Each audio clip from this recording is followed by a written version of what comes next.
नमस्कार. या व्हिडिओमध्ये आपण बघायचं आहे bank final accounts adjustments and their effects. म्हणजेच बँक फायनल अकाउंट्समध्ये ॲडजस्टमेंटचे इफेक्ट्स कशा प्रकारे केले जातात या व्हिडिओमध्ये आपण बघायचं आहे.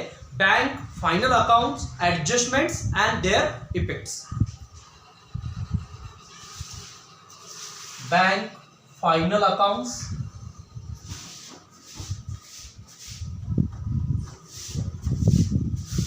ॲडजस्टमेंट्स. या ठिकाणी फर्स्ट ॲडजस्टमेंट्स मी घेणार आहे 20% amount of profit transferred to statutory reserve.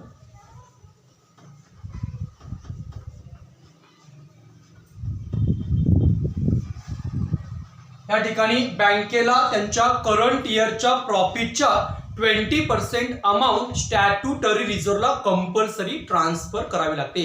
त्याचा इफेक्ट्स आपण घेत असतो. First effect profit and loss appropriation. आपण टोटल प्रॉफिट्स मधून ज्या अप्रोप्रिएशन्स लेस करत असतो तिथं 20% हा स्टॅट्युटरी रिझर्व्ह त्या ठिकाणी लेस केला जातो. First effect. आणि त्याचा second effect schedule number 2 reserve and surplus.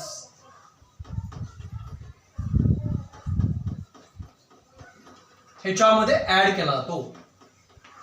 त्यानंतर सेकंड ऍडजस्टमेंट आहे प्रोव्हिजन फॉर डाउटफुल डेप्ट्स किंवा प्रोव्हिजन फॉर डाउटफुल लोन्स किंवा त्याला आपण short form reserve for doubtful debts RDD असं म्हणतो. ह्याचा इफेक्ट्स आपण घेत असतो. First effect profit and loss account. याच्यामध्ये प्रोव्हिजन्स अँड कॉन्टिंजन्सी मध्ये घेत असतो.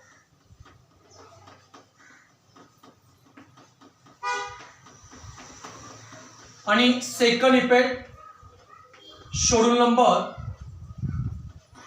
9 ॲडव्हान्सेस. ह्याच्यामध्ये आपण लोन्स, कॅश, क्रेडिट अँड ओव्हरड्राफ्ट्स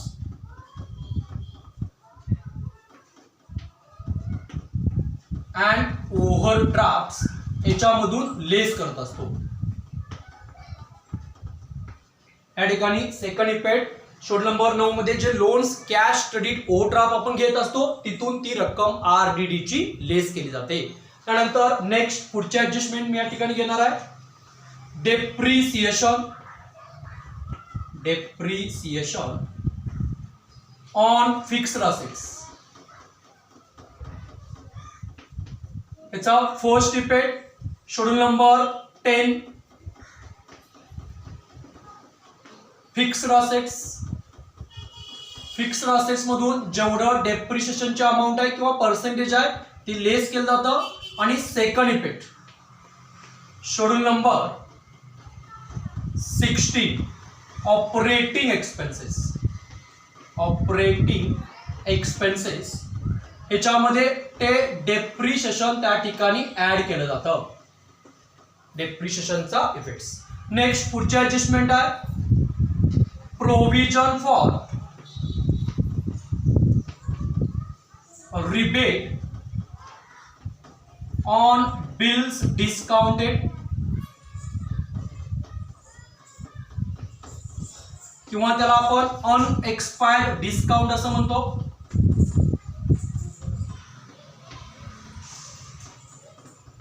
याचा first effect schedule number 13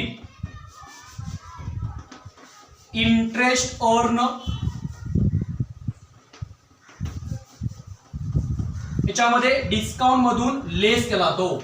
first effect schedule number 13 मधून तिथं जो डिस्काउंट असेल तिथून तो लेस केला जातो. आणि second effect schedule number 5 other liabilities and provisions. Schedule number 5 other liabilities and provisions त्याच्यामध्ये ऍड केला जातो. हा याचा सेकंड इफेक्ट आहे. नेक्स्ट पुढचे अजमेंट आहे 5 transfer to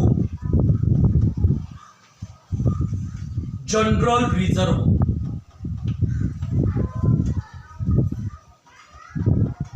public reserve fund, public any other reserve, public any other fund. या ठिकाणी जनरल रिझर्व्हला रक्कम ट्रान्सफर केली असेल, रिझर्व्ह फंडला रक्कम ट्रान्सफर केली असेल, कोणत्याही अदर रिझर्व्हला किंवा अदर फंड्सला जर रक्कम ट्रान्सफर केली असेल तर त्याचा आपण first effect profit and loss appropriation मध्ये घेतला जातो, म्हणजेच टोटल प्रॉफिट मध्ये लेस केला जातो. आणि second effect schedule number 2 reserve and surplus याच्यामध्ये ऍड केला जातो. नेक्स्ट पुढची ऍडजस्टमेंट आहे interest accrued on investment.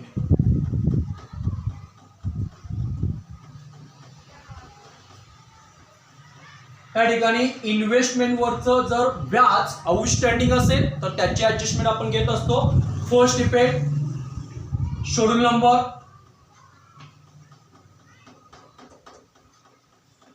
13 interest earn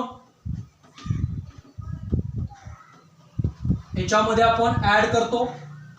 आणि second effect schedule number 11 other assets.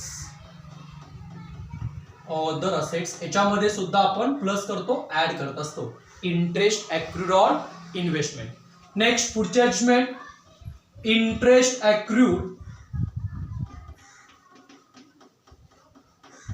On loans given किंवा ऍडव्हान्सेस गिवन. या ठिकाणी ऍडव्हान्सेस वरचं किंवा लोनचं या ठिकाणी इंटरेस्ट आउटस्टँडिंग असेल तर त्याचा first effect schedule number 15 interest expanded. Interest expanded याच्यामध्ये आपण ऍड करत असतो. त्यानंतर second effect schedule number 5 other liabilities and provisions. Other liabilities and provisions याच्यामध्ये सुद्धा प्लस करतो. नेक्स्ट पुढचे ऍडजस्टमेंट आपल्याला बघायचे आहे प्रपोज्ड डिव्हिडंड.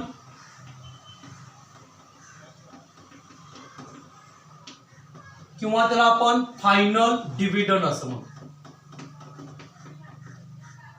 फायनल डिव्हिडंडची ऍडजस्टमेंट असेल किंवा प्रपोज डिव्हिडंडची ऍडजस्टमेंट असेल किंवा इंटरिम डिव्हिडंड डिक्लेअरची ऍडजस्टमेंट असेल त्याचा फर्स्ट इफेक्ट या ठिकाणी profit and loss account appropriation मध्ये घेतला जातो, म्हणजेच टोटल प्रॉफिट मधनं ही रक्कम लेस केली जाते. आणि second effect schedule number 5 other liabilities and provisions.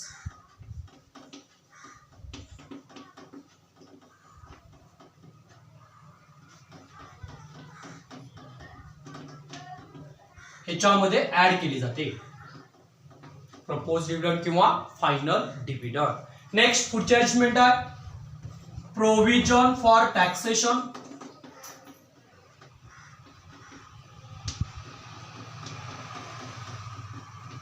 याचा फर्स्ट इफेक्ट आपण घेत असतो profit and loss account provisions and कॉन्टिंजन्सीज.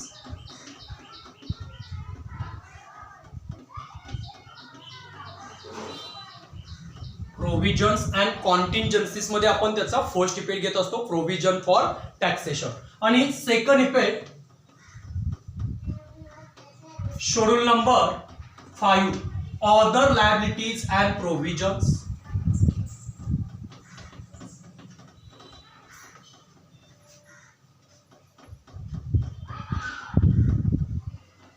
याच्यामध्ये त्या ठिकाणी ऍड केला जातो। या ठिकाणी आपण फायनल अकाउंट्स मध्ये आपण ज्या काही ऍडजस्टमेंट घेत असतो त्याचे इफेक्ट्स आपण ह्या व्हिडिओमध्ये बघितले। मी पुन्हा एकदा रिपीट करीन। फर्स्ट ऍडजस्टमेंट्स आपण जी कंपल्सरी करत असतो 20% amount of profit transfer to statutory reserve. Statutory रिझर्व्हला त्या ठिकाणी बँकेला करंट इयरच्या जेवढा प्रॉफिट असेल त्याच्या 20% अमाउंट ही ट्रान्सफर करावी लागते। त्याचा ऍडजस्टमेंटचा इफेक्ट घेत असतो। First effect profit and loss account appropriations म्हणजे टोटल प्रॉफिट्स मधून लेस केला जातो। आणि second effect schedule number 2 reserve and surplus मध्ये त्या ठिकाणी ऍड केला जातो। सेकंड ऍडजस्टमेंट आपण बघितला provision for doubtful debts, provision for doubtful loans किंवा रिझर्व्ह फॉर डाऊटफुल डेट्स, त्याला आपण शॉर्ट फॉर्म आरडीडी असं म्हणतो। आरडीडीचा first effect profit and loss अकाउंटला प्रोव्हिजन्स अँड कॉन्टिंजन्सी मध्ये घेत असतो। आणि second effect schedule number 9 advances मध्ये जे लोन्स कॅश क्रेडिट किंवा ओव्हरड्राफ्ट असं तिथून त्या रक्कम त्या ठिकाणी लेस केली जाते।